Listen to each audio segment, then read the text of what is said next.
Hello student. तो जैसे मैंने इसके पहले एक वीडियो अपलोड किया जिसमें मैंने आपको सॉलिड स्टेट के पूरे डेरिवेशंस बता दिए थे।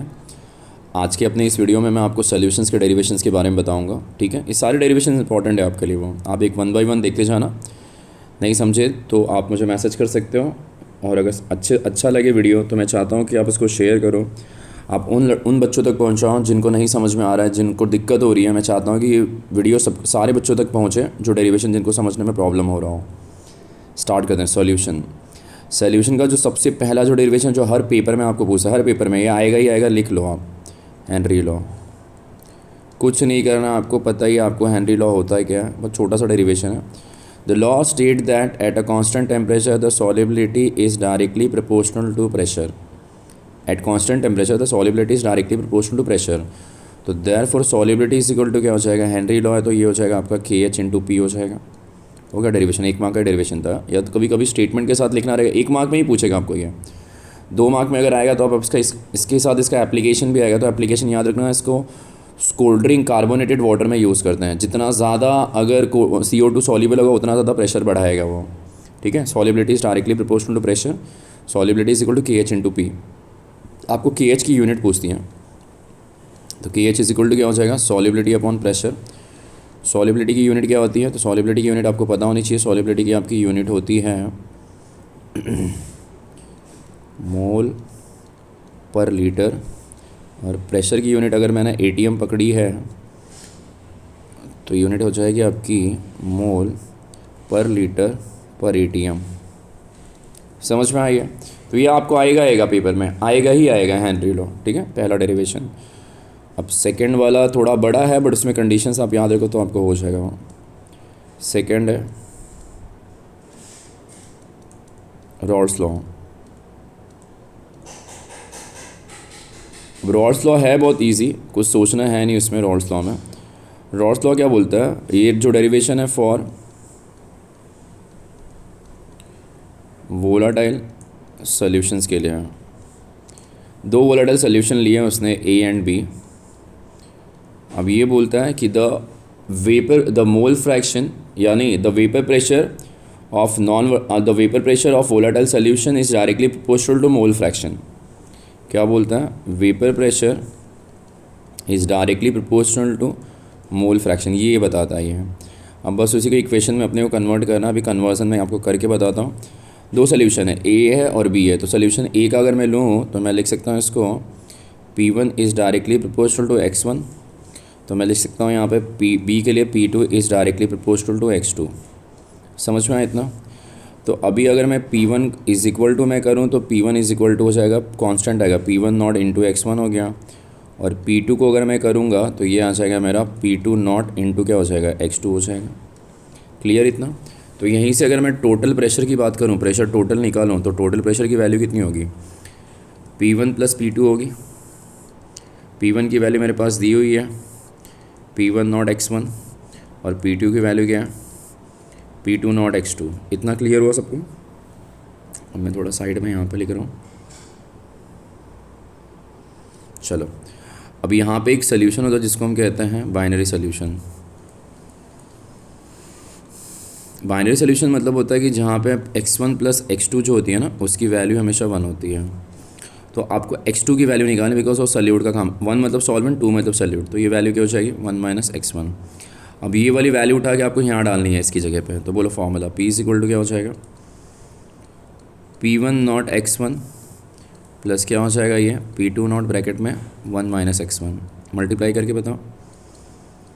P1 नॉट X1 अपनी जगह पर है, P2 नॉट का P2 नॉट हो जाएगा माइनस ऑफ हो जाएगा आपका P2 not into X1। X1 common है, तो जब कॉमन निकालेंगे तो वैल्यू क्या आ जाएगा, P1 not minus of P2 not X1 बराबर है ना, प्लस ऑफ P2 नॉट। ये ख़त्म हो गया आपका रॉल्स लॉ, यहाँ पे आके ख़त्म हो गया।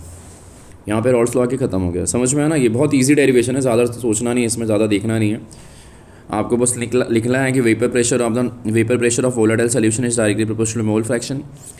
वेपर प्रेशर का मतलब P1 हो गया, 2 सोल्यूशन है तो ये P2 हो गया, X1 X2, बाद में constant P1 not P2 not. Total pressure के फॉर्मूले में इक्वेशन याद करके उसमें ऐड करके ही निकाल देना ही है। ठीक है, हो गया इतना। अब इसमें ना अलग अलग कंडीशंस केसेस हैं, वो केसेस आपको पूछते हैं। तो यहाँ तक ख़त्म हो गया। अब यहाँ से हम निकालते हैं केस वन। केस वन किसके लिए होता है? For non volatile. अब नॉन वोलेटाइल जो होता है ना, उसमें कुछ नहीं करना आपको। जो आपका P2 नॉट रहेगा ना, वो कांस्टेंट है, ज़ीरो है, वो पुट करना ऊपर। तो पुट करके बताओ क्या हो जाएगा। तो P इज़ इक्वल टू क्या हो जाएगा? P1 not into X1। बाकी ये ज़ीरो, ये भी ज़ीरो हो गया, तो ज़ीरो ज़ीरो के ख़त्म हो गया हो। तो ये केस वन हो गया। अब यहाँ से अपनी छोटी छोटी केसेस एक एक मार्क में आपको पूछेगा। Case to. केस टू क्या होता है? Lowering vapour pressure. लोअरिंग, तो लोअरिंग वेपर प्रेशर का बच्चों फॉर्मूला होता है डेल्टा पी। फॉर्मूला होता है इसका P1 not minus of P। अब आपको कुछ नहीं करना, आपको बस वैल्यूज़ पुट करना है।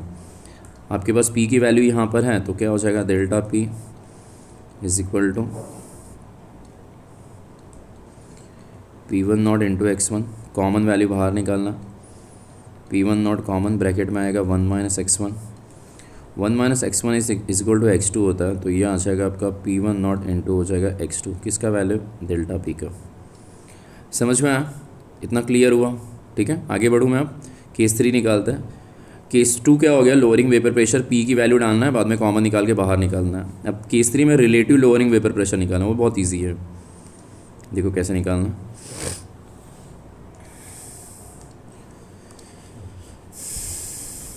Case three. अब केस थ्री में क्या करना है अपने को? जो हमारा जो इक्वेशन आया था ना, इक्वेशन हमारा क्या आया था? Delta P is equal to क्या आया था? P1 नॉट इंटू X1 आया था ना। बस इसमें केस थ्री के लिए क्या निकालना है आपको? Relative lowering vapour pressure. अब इसमें कुछ नहीं करना अपने को केस थ्री के लिए। इसमें बस अपने को जो ये इक्वेशन दिया है ना, equation divided by P1 not, इससे P1 नॉट से डिवाइड कर देना है। तो डिवाइड करके बताओ। डेल्टा P अपॉन क्या हो जाएगा? डेल्टा P अपॉन क्या हो गया? P1 not is equal to क्या हो जाएगा? P1 not X1 divide by P1 not. दोनों को P1 नॉट से डिवाइड कर दिया। P1 naught cancel. तो delta P upon P1 not is equal to क्या हो गया? X2 था ये, X2 मिल गया। समझ में आया? अगला करना है हमको यहाँ से केस फोर। Case four. अब केस फोर के लिए कुछ नहीं करना। केस फोर के लिए हमको निकालना किसके लिए? डाइल्यूट सोल्यूशन के लिए।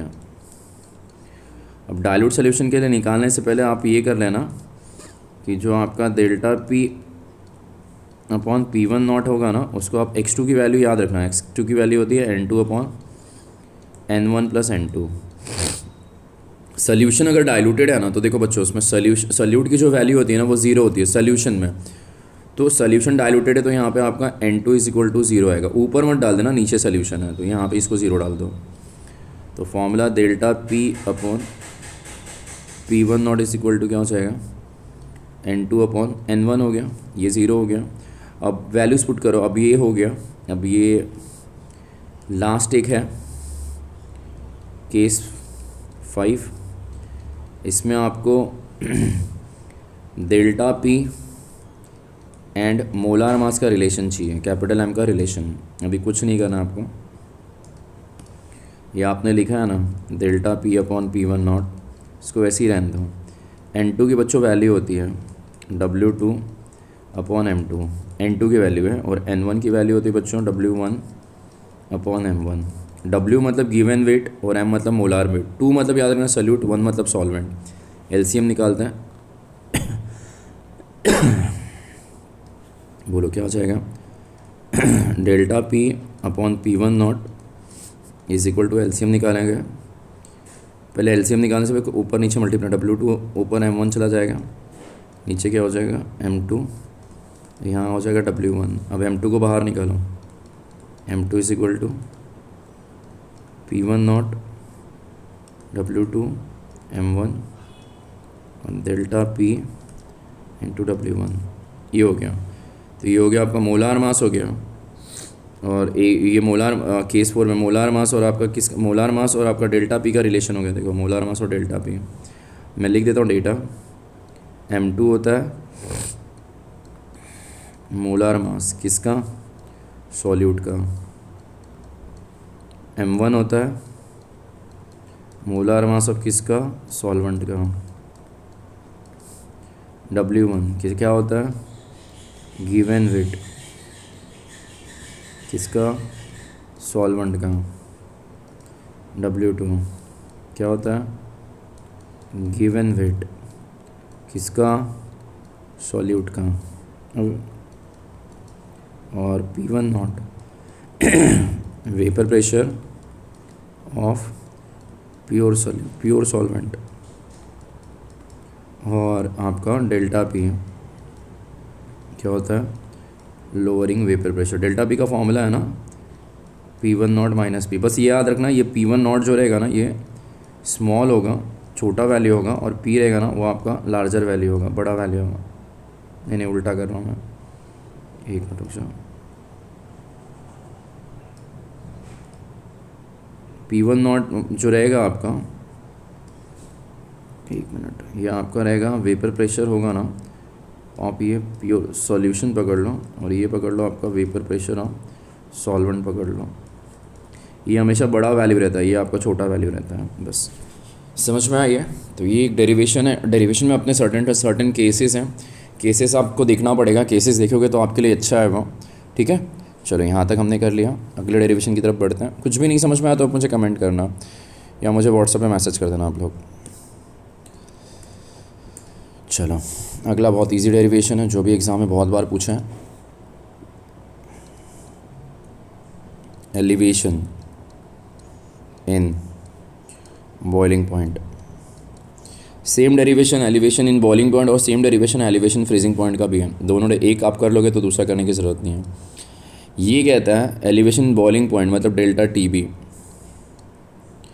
Is directly proportional to small m। Small m मतलब होता है बच्चों मोलालिटी।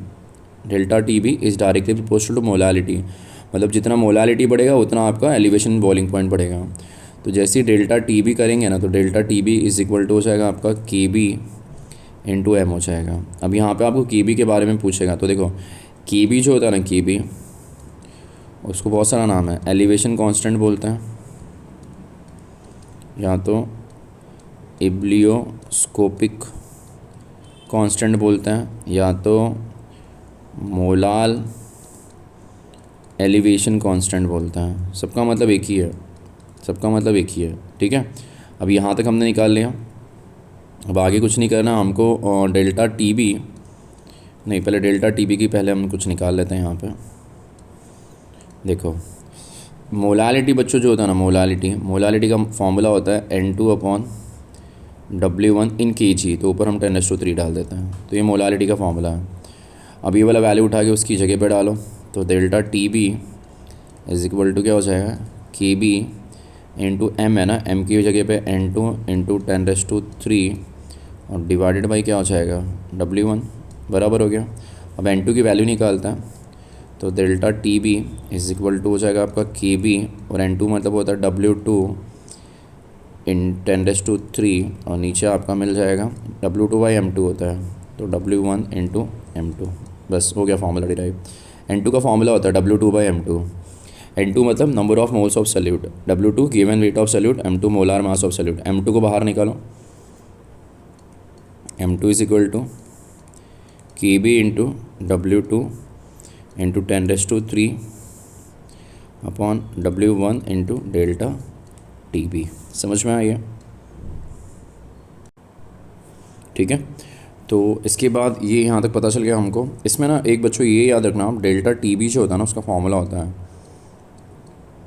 T माइनस T0 होता है। मतलब ये होता है आपका higher temperature minus lower temperature.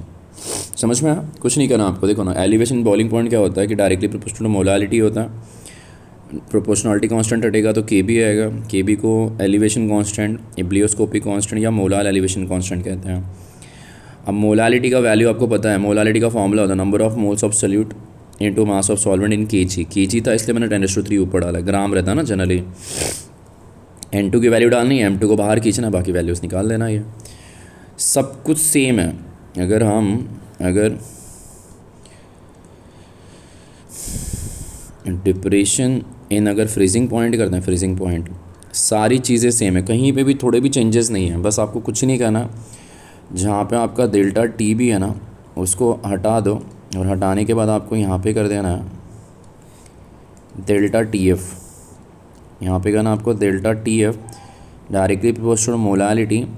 तो delta T F is equal to आएगा के एफ इंटू एम, सब सेम है। अब के एफ का मतलब याद रखना, तो के एफ का मतलब होता है एलिवेशन बॉइलिंग पॉइंट था ना, ये डिप्रेशन, ये तुम्हारा हो जाएगा एलिवेशन कांस्टेंट हो गया, तो ये डिप्रेशन कांस्टेंट हो गया, कांस्टेंट हो गया ये। या तो इसको बोलते हैं freezing point constant, F freezing point constant भी बोलते हैं। इसको बोलते हैं मोलाल डिप्रेशन कांस्टेंट भी बोलते हैं।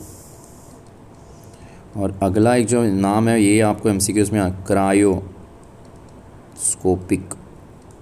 कांस्टेंट, ये याद रखना। इब्लियोस्कोपिक और क्रायोस्कोपिक याद रखना, यही आपको पूछेगा। बाकी पूरा सब कुछ सेम है। डायरेक्ट यहाँ पे अगर आप M2 का वैल्यू निकालोगे ना, फाइनल वैल्यू, तो ये हो जाएगा KB into W2 into 10⁻³ KB नहीं है सॉरी, KF होगा ना, सब सेम है, पूरा डेरिवेशन ही सेम है KF। और नीचे क्या हो जाएगा W1 इंटू डेल्टा TF। देखो सब सेम है, पूरा डेरिवेशन सेम है, बस लास्ट में चेंज होगा। और बस लास्ट में एक आपका डेल्टा TF जो रहेगा ना, उसका वैल्यू रहेगा उल्टा हो जाएगा T0 माइनस T, बस और कुछ भी नहीं है। सेम है, दोनों सेम है, खाली B को हटा के F डालो। समझ में आ गया? तो ये इंपॉर्टेंट है, दोनों में से एक डेरिवेशन आपको पूछेगा। चलो हम बढ़ते हैं अगले टॉपिक की तरफ। अगला टॉपिक बहुत ईजी है। आपको बोलेगा pi is equal to MRT का रिलेशन बताओ। M मतलब M, कैपिटल M जो होता है ना, उसको मोलारिटी भी कहते हैं, या कॉन्सेंट्रेशन से भी डिनोट करते हैं हम लोग उसको। छोटा डेरिवेशन है, ज़्यादा झंझट नहीं उसमें भी, मैं आपको बताऊंगा, आपको याद हो जाएगा। देखो एक लॉ था हमारे पास किसी ज़माने में, हमने 11th में पढ़ा, जिसको हमने नाम दिया था बॉयज़ लॉ।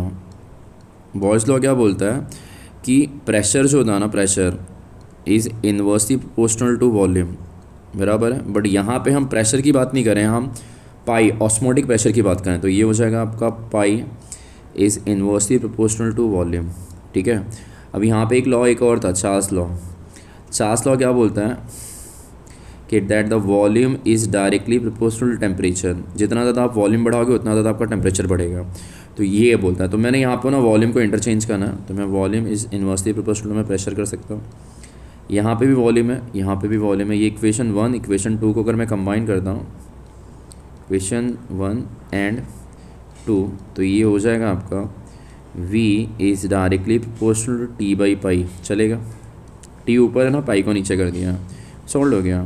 तो ये हो जाएगा आपका V इज़ इक्वल टू, ये निकलेगा तो ये RT और अपॉन ये आपका पाई हो जाएगा। आपको कुछ नहीं करना, आपको पाई को बाहर लेना है, तो पाई इज़ इक्वल टू अगर हम करेंगे तो ये हमारा RT अपॉन V हो जाएगा। और इसको अगर हम और अच्छे से लिखें तो हम इसको 1/V इंटू RT लिख सकते हैं। अब ये जो 1/V है ना, एक्चुअली 1 नहीं है, ये जो 1 का मतलब N है, तो मैं ब्रैकेट में लिखता हूँ N, स्मॉल n। तो ये जो होता है ना, ये जो फैक्टर है, मतलब जो मेरा N/V जो होता है ना, उसको हम C बोलते हैं, number of moles upon volume is equal to concentration. तो इसको हटाएं तो पाई इज इक्वल टू क्या हो जाएगा CRT, और CRT अगर रहेगा तो C is equal to molarity, तो C और M एक ही होता है, तो ये हो जाएगा आपका MRT। प्रूफ हो गया, समझ में आई है? ये आपको पूछेगा, ठीक है। तो अच्छे से याद रखना। इसमें एक रिलेशन और भी है, वो भी मैं आपको बता रहा हूँ अभी। देखो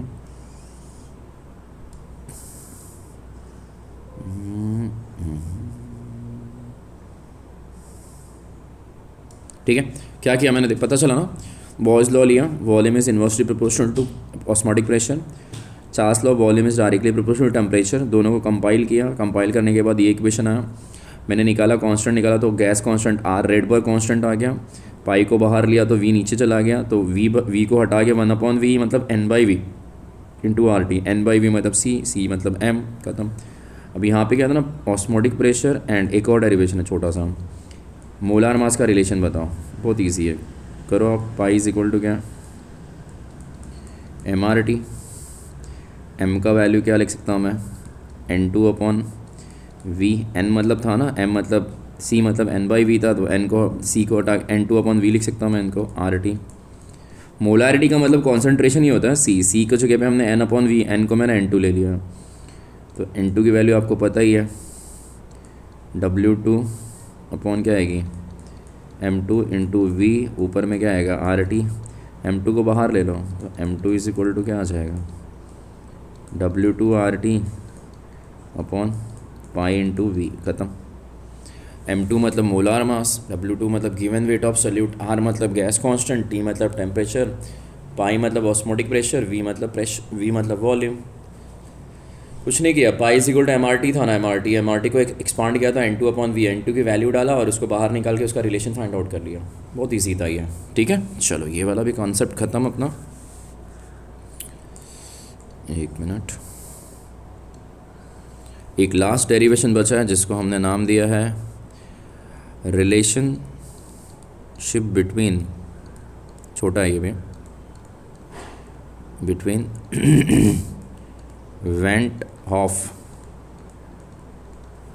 फैक्टर मतलब I एंड डिग्री ऑफ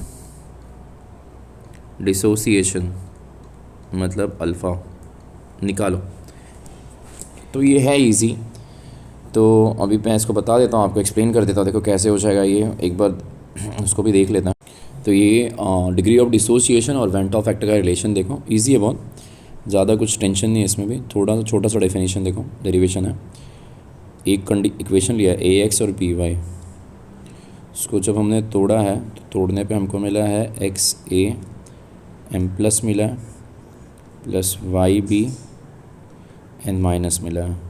अब इसकी जो वैल्यू अज्यूम की है, इसकी जो वैल्यू अज्यूम की है वो है हमारी 1 माइनस अल्फ़ा है, इसकी वैल्यू को हमने अल्फ़ा लिया और इसकी वैल्यू को भी हमने अल्फ़ा लिया, ठीक है। अब यहाँ पे एक फॉर्मूला है हमारे पास, total number of moles after dissociation. देखो कितना इजी है वो, उसका फॉर्मूला है रिएक्टेंट प्लस प्रोडक्ट। रिएक्टेंट मतलब AX BY, अब प्रोडक्ट मतलब XAM plus YB N minus. अब इसकी वैल्यूज़ रखते हैं, इसकी वैल्यू हमको पता है 1 माइनस अल्फ़ा है, इसकी वैल्यू हमको पता चाहिए अल्फ़ा, X आ गया ना, X अल्फ़ा, इसकी वैल्यू क्या है Y अल्फ़ा। ये तो आयन हट गया, X अल्फ़ा हो गया, Y अल्फ़ा हो गया। अभी कॉमन फैक्टर्स अगर आप देखो, इसको मैं अगर चाहूँ तो मैं इसको 1 plus X alpha Y alpha minus alpha, इसको मैंने बाहर ले लिया साइड में। अब ये 1 प्लस कॉमन आ गया, अल्फ़ा कॉमन, ब्रैकेट में हो गया X plus Y minus 1। X plus Y जो है ना बच्चों, लेट उसको बोलते हैं, X प्लस वाई जो होता है ना उसको डिनोट करते हैं N से। अब बोलो फॉर्मूला क्या जाएगा, 1 प्लस अल्फ़ा ब्रैकेट में क्या हो जाएगा N माइनस 1। क्लियर हुआ इतना। अब यहाँ पे कुछ नहीं, यहाँ पे वेंट ऑफ फैक्टर का फॉर्मूला है जो हमने लिया वो आफ्टर डिसोसिएशन और ये divided by number of moles dissociated initially कुछ डिसोसिएट ही नहीं हुआ, तो इसका वैल्यू हमेशा 1 रहेगा, इसका वैल्यू 1 है और इसका वैल्यू हमने निकाला 1 प्लस अल्फ़ा ब्रैकेट में क्या है N माइनस 1 डिवाइड बाई 1। तो ये किसका वैल्यू आ गया I का। तो हम I इज़ इक्वल टू, अगर मैं चाहूँ तो माइनस अगर इधर लूँगा तो I minus 1 is equal to alpha bracket में N माइनस 1 हो गया। तो देयरफॉर साइड में मैं लिख रहा हूँ alpha is equal to I minus 1, sorry alpha is equal to क्या हो जाएगा, मैंने अल्फ़ा इधर रखा, इसको नीचे किया, तो I माइनस 1 अपॉन क्या हो गया N माइनस 1। ये हो गया प्रूफ। देखो फिर से मैंने क्या किया, एक इक्वेशन लिया AX प्लस BY, ब्रेक किया तो XM प्लस, ये कांस्टेंट इसको बाहर ही रखो, इसको कोएफिशिएंट को बाहर रखो, ये AM प्लस हो गया BN माइनस हो गया, इसको 1 माइनस अल्फ़ा अल्फ़ा अनडिसोसिएट। तो आफ्टर डिसोसिएशन का फॉर्मूला होता है रिएक्टेंट प्लस प्रोडक्ट, मैंने दोनों को रखा, इसकी वैल्यू मैंने लिखी X अल्फ़ा हो गई, ये Y अल्फ़ा इसकी दी हुई है, अल्फ़ा कॉमन निकाला, X प्लस वाई को हम N बोलते हैं, N नंबर ऑफ मोल्स हो गया, रखा उसको। उसके बाद I का फॉर्मूला होता है after dissociation divide by initial dissociation 1 हो गया।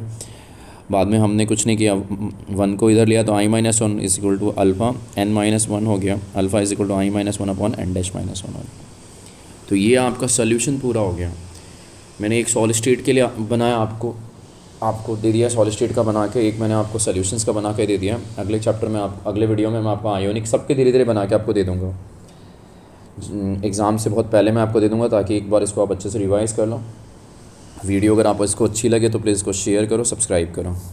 मिलते हैं अगले वीडियो में नए टॉपिक के साथ।